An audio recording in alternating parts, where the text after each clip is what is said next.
What's up, YouTube? This is JR Juggernaut 1, and this is going to be my recap of YCS Charlotte. Kind of wanted to talk about it. Um, Basically, YCS Charlotte ended up being a very interesting event, and I just kind of wanted to go over the stuff that I liked about it and the stuff I didn't like, just give my thoughts on it.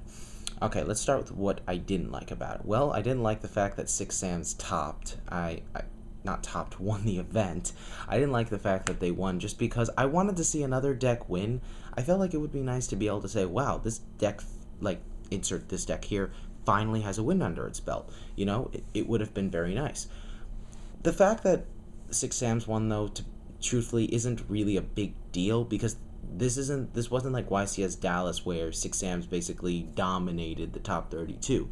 So ultimately, I can't really say it's a big deal, but it's something I didn't like about it regardless. What else didn't I like? Well, again, this is kind of nitpicky, but I didn't like that Billy Brake didn't win. I know, I'm just kind of being his bitch or whatever you want to call it. But seriously though, Billy Brake is a really good player, and I really would like to see him win.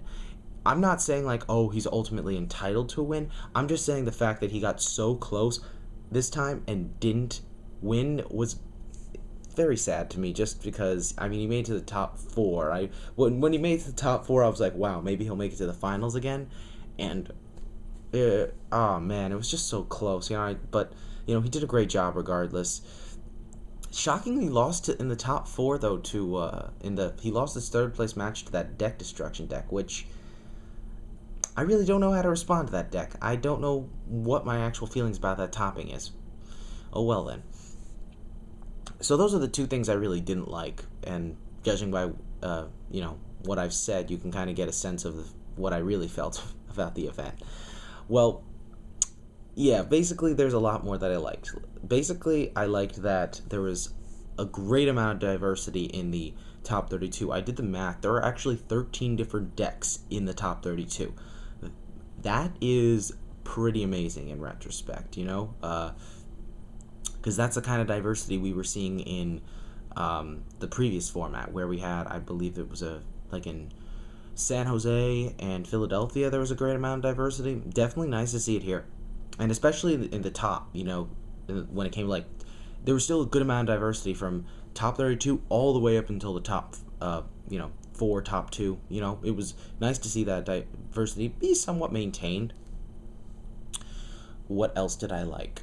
Oh, I was happy to see Miracle Gemini's top, the deck that I'm going to be running next format. Now, again, this was the reason why I wanted to make sure I got my deck list for that specific deck right on the publicly shown, so people didn't think I was net decking. I will admit the builds that were used will be will make a minor influence on my deck, but to be quite honest, judging by the fact that all four decks really had differences between them, all four decks that topped, the fact that they were all so different basically means that there's nothing there's no particular deck I'm going to copy or anything. It just means I'm going to look and see I'm just kind of look at some of the different decisions they made, and if there's anything I kind of want to, I feel like any changes I want to make myself that kind of fit my playstyle or whatnot. But regardless, it's not like I'm going to be net decking any of these decks, so I'm just saying that now, and I have proof of that in case you guys didn't know already, because if you'll notice, my build was pretty damn similar to theirs, with the exception of my monster count was slightly higher compared to the monster count of all these other decks, because if I'm correct, there weren't more than, I think, 14 monsters running these decks, but I could be wrong. Two of the decks ran only 10 monsters, one of which being the one run by Jerry Wang, and the other decks were either, I think, 14, 16 tops, give or take. I don't exactly remember. I don't want to look it up right now. But it was very nice to see this deck top. I'm glad it didn't win, just because I don't want everyone to start, jumping on that bandwagon. It really is annoying, because that's exactly what happened with Gravekeepers. I wanted to see the deck do well, but I didn't actually want it to win the event, which is exactly what I got, so I'm happy with that. What else did I like, though? Oh yeah, it was nice to see a guy from my locals actually top. Tom Lou? I have no idea how to pronounce his last name truthfully, but I've played the guy multiple times. Very good player. He tops at locals pretty frequently.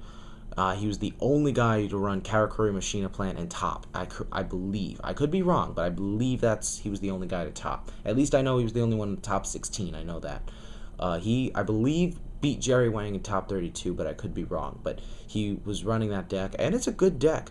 But I mean, to my surprise, I was surprised that he was actually running it, just because last time I played him, he was running GBs, but I guess that changed. To be fair though, he's run a lot of different decks. I've played him when he ran Infernities, I played him when he ran X-Sabers, and I played him when he ran GBs. So the guys aren't really settled on one deck. I guess he just thought Karakuri Machina Plants would be a good deck to run at this event.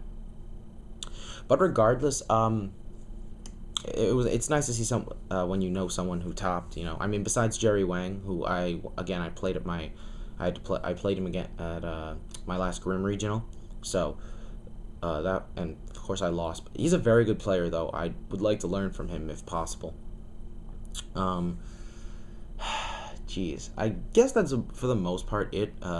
Just majorly, I love the diversity of this event. I love the fact that that was what I was gonna say. More importantly, I think I like the fact that now this is the fact that the winning deck, I don't think is a deck that is I don't think the fact that 6 Sam's 1 is gonna really have a huge impact on the meta, really. I think the fact that a lot of these decks topped mean that the meta this is gonna kind of be a sign of what decks are actually good.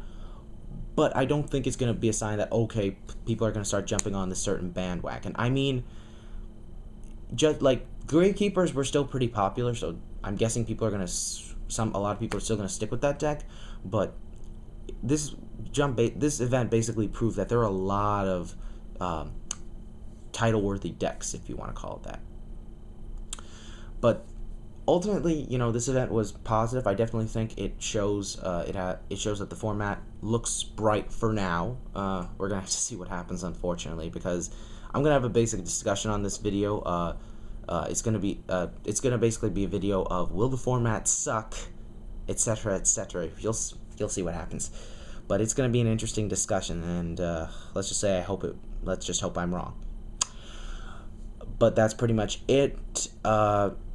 Oh, and last but not least, I'm going to be doing a new segment on analyzing the decks that some of the decks that topped. I'm going to usually do 1 to 2 decks per event, just decks that catch my eye or decks I want to look at for some reason. I got this idea from 2 people, one of which being Kyle Bowling and the other my friend Alex. So I'm going to see how that works out. But otherwise, it's JR Juggernaut. It's JR Juggernaut 1 signing out. Peace, guys.